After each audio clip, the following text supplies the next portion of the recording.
Fala Vascaíno, fala Vascaína, Roberto Cabral aqui do canal de Vascaíno para Vascaíno. E no vídeo de hoje a gente vai trazer aí a última polêmica do momento, que é em relação ao empréstimo do Jefinho, jogador do Botafogo aí, para o Lyon, clube que também é do mesmo dono do Botafogo, o Textor. E a gente vem trazer aí se esse empréstimo da joia do Botafogo seria um choque de realidade para o que a gente deve esperar da SAF do Vasco, por exemplo. Não deixe de se inscrever no canal, deixar seu like pra gente, ajuda bastante aí para a divulgação dos nossos vídeos, e puder também se tornar membro, vai usufruir aí de algumas exclusividades para vocês aí. Não deixe então de se inscrever aqui no canal e vamos para as informações. Então pessoal, o Botafogo anunciou aí o empréstimo do Jefinho para o Lyon, com opção de compra aí ao término do contrato, e a gente vem trazer para vocês aí um pouquinho da nossa opinião em relação a esse empréstimo do Botafogo. Muita gente aí, muitos torcedores do Vasco, por exemplo, discutindo o assunto em relação poxa, seria um choque de realidade para a gente pode esperar o mesmo da 777 Partners em relação aos jogadores do Vasco, pegar um jogador do Vasco e emprestar para um clube que eles também sejam donos. E a minha opinião em relação a isso é muito clara, muito objetiva. Vamos lá, vou primeiro analisar o Jefinho e o Botafogo. O John Textor chegou no início do ano passado ao Botafogo, quando o Botafogo veio de uma Série B complicada ali, em dado momento da Série B, por exemplo, o Botafogo estava em 14º, 15º colocado, e deu um sprint final ali e conseguiu subir para a Série A.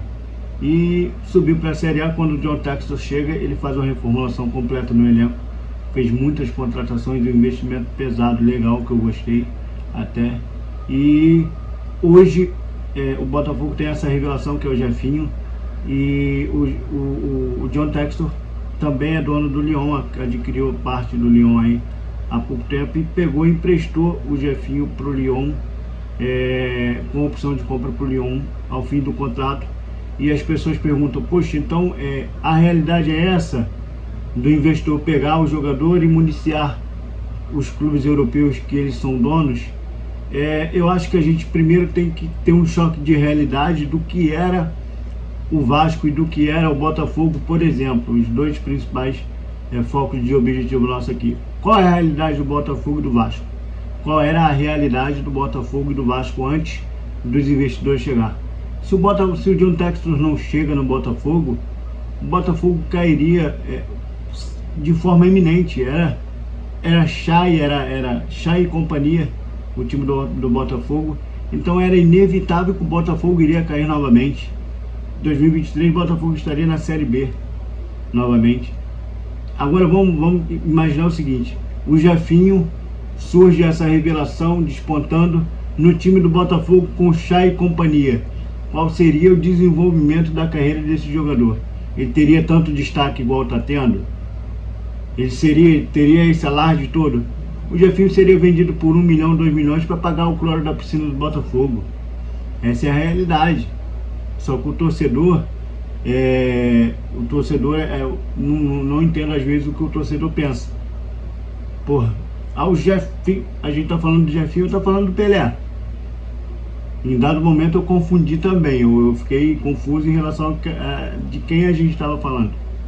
Então eu penso dessa forma: o Botafogo viveria uma realidade totalmente diferente do que está vivendo hoje, e o Jefinho iria ser inserido em um elenco totalmente diferente do que o Botafogo tem hoje. Ele conseguiria desenvolver o futebol dele? Acho difícil. A gente tem o exemplo do Gabriel Peck, que está no profissional do Vasco, acho que desde 2019, 2020, e não consegue desenvolver o futebol dele. Por quê? Porque a gente tem Maurício Souza, a gente tem Emílio Faro, a gente tem Lisca doido, a gente tem treinadores que não tiveram capacidade de desenvolver o futebol dele. Hoje o Vasco, graças a Deus, vive uma realidade diferente, já investiu mais de 100 milhões nessa janela e não parou por aí, ainda vão vir algumas contratações. Então o choque de realidade qual era a real realidade que a gente vivia, qual era a real situação que o Vasco e o Botafogo viviam. Então não me preocupa isso. O Andrei foi vendido, sei lá, 12 milhões e meio, 20 milhões, a imprensa inglesa diz que foi 20 milhões. O Globo Esporte diz que foi 40 milhões. O menino lá do Flamengo, setorista do Flamengo, o Vene Casagrande, diz que foi 12,5. A gente vai saber quando sair o balancete do Vasco, que a gente vai ter a real e a dimensão do valor que foi realmente vendido. Mas o Andrei seria de graça.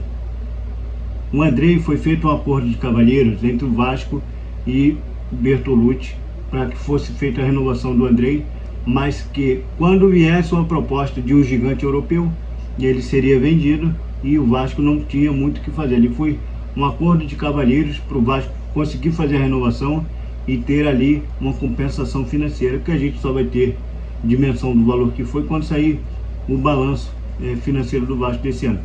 Mas foi um mau negócio? Longe de ser um mau negócio. A gente teve agora, acho que o João Gomes do Flamengo foi 17 milhões de euros. E aí o cara é campeão de Libertadores, campeão de Brasileiro, campeão do cacete todo. O André jogou uma Série B, vamos botar que foi 20 milhões, que é o que a imprensa inglesa divulgou, 20 milhões de euros. Cacete, que venda do caramba. Mas se não fosse a realidade da 777 Partners, por quanto o André seria vendido? Por 8 milhões na primeira proposta do Barcelona. 8 milhões para pagar 2 meses de salário atrasado, continuar fudido, atrasado, não ia subir. Qual era a realidade do Vasco hoje? Era Matheus não sei o que lá, Matheus Ribeiro, que parecia que ele andava cagado na direita, Edmar na esquerda, Anderson Conceição, o Danilo Bosa, o Quinteiro no gol, Thiago Rodrigues com 180 quilos. Essa é a realidade. O Vasco queria renovar com o Raniel. Se fosse associativo, se fosse o Salgado, eu não tenho dúvidas disso. Agora, a gente ficar chorando pelo leite derramado, porra, o Jefinho foi emprestado pelo Lyon, estão municiando os times deles europeus. São negócios, é futebol, a realidade sem eles seria outra.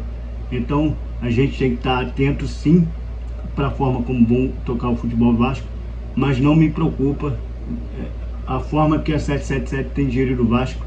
Eu tenho visto muito profissionalismo esse que nós não temos há muitos anos. Muitos anos a gente não tem esse profissionalismo que temos hoje com a 777 dirigindo o Vasco. O investimento pesado que está sendo feito no Vasco pela 777 Partners, que eu não vejo no Botafogo. Eu vejo o Botafogo tudo centralizado no John Textor.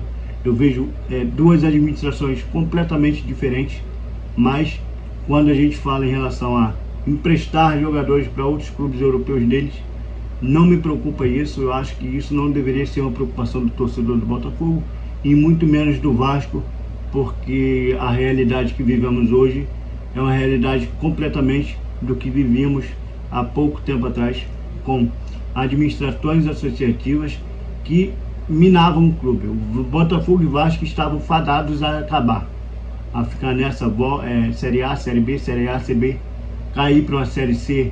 Estava muito próximo. O Botafogo ali, dado momento da Série B, ficou em 14º, 15º lugar. O Vasco também não estava muito diferente dessa realidade. Se mantivesse essa pegada aí, iria também, poderia o Vasco cair para uma Série C, por exemplo. Olha que cacete, o Vasco tinha acabado, irmão. E o Botafogo tinha acabado. O Jefinho no Botafogo Associativo seria mais um. Seria vendido por 1 milhão, 2 milhões para pagar o colar da piscina. Um Andrei no Vasco Associativo seria mais um. Seria vendido por 8 milhões para pagar 2 meses de salário atrasado, para pagar o Carlos Leite. Enfim, outra realidade vivemos, graças a Deus. Então, eu não vejo motivos para se preocupar em relação às joias, em relação aos meninos, se vão emprestar ou não para clubes deles europeus. Isso aí são negócios. O Botafogo não vai sair totalmente perdendo. É um empréstimo com opção de compra no final. Se o Lyon for comprar, existe uma cláusula de contrato ali que vai ser pago ao Botafogo. Enfim, são negócios, o futebol é dessa forma. Então, esse é o meu recado para vocês, esse é o meu entendimento.